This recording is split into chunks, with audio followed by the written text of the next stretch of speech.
saya sedang berpikir ketika mungkin 2010 atau 2000 berapa begitu ya, tiba-tiba muncul wacana Indonesia Part of Indonesia. Apakah kita sedang sekarang ingin meyakinkan orang-orang di negara-negara Kepulauan Pasifik Selatan itu bahwa Indonesia adalah part of Indonesia, atau kali ini kita sedang meyakinkan diri kita sendiri Indonesia ini bahwa kita adalah Indonesia. Nah, ini kan dua cara berpikir yang berbeda karena konsekuensinya juga lain. Kalau yang pertama, tentu kita tadi Pak Duta Besar Pak Berito mengatakan bahwa apakah kita hadir, jadi Malaysia di wilayah Pasifik dan Papua dipahami bukan sebagai semata-mata identitas utuh. Dia adalah political identity against. Isunya apa? Pertama adalah depopulasi orang asing. Artinya apa? Ada satu kecemasan yang dibangun atau terbangun pengalaman bersama bahwa populasi orang Papua tidak nambah-nambah. Yang kedua apa? Land grabbing. Nah, yang ketiga isunya itu adalah migrasi orang dari luar. Ini isu penting di daerah Pasifik. Kenapa? Kalau orang luar masuk, kemampuan ekonominya lebih, mereka akan di sini. Yang keempat, diskriminasi. Nah, inilah isu besarnya.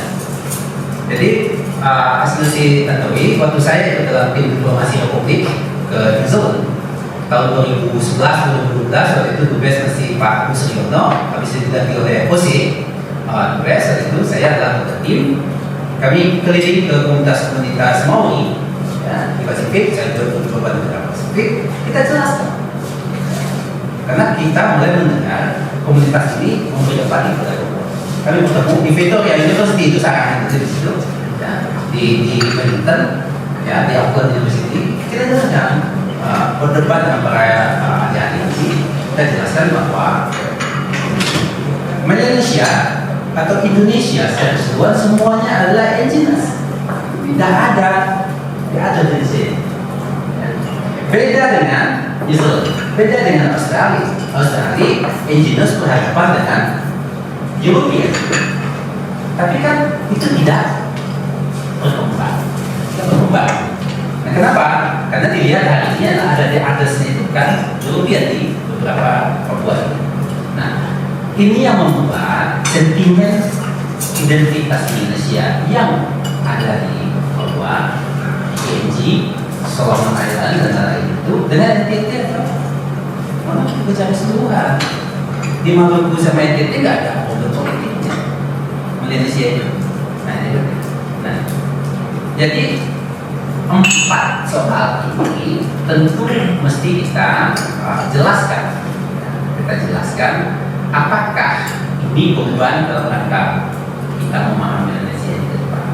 Nah, maka itu tantangannya memang saya sampaikan, tantangannya itu pertama adalah Malaysia di Pasifik Selatan atau di beberapa negara Pasifik ini, Malaysia itu adalah identitas politik yang digunakan atau dikonstruksi secara politik untuk menjadi identitas perlawanan.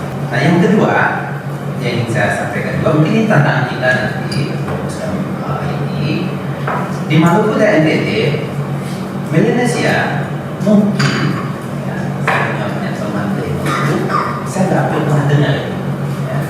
Tapi mungkin dia memang kultural saja, seperti orang di setengah pulau Sumatera merasa Melayu, tapi kan bukan Melayunya Malaysia, beda ya. Implikasinya apa? Perkembangan Malaysia sebagai satu identitas di wilayah Indonesia bagian NTT, utara itu wacananya berkembang. Nah, mungkin di sini perlu dikembangkan, mungkin beberapa universitas di Maluku bisa menjadi menjadi. Nah, mungkin memang ini momentumnya atau saatnya kita membuka semua, sehingga Malaysia bukan sesuatu yang asing, dan juga sesuatu dari Papua yang hari ini mengususi Malaysia seperti juga tidak merasa terasing. Nah, dalam konteks inilah mungkin festival ini kalau capai bisa menjadi satu yang aspiratif.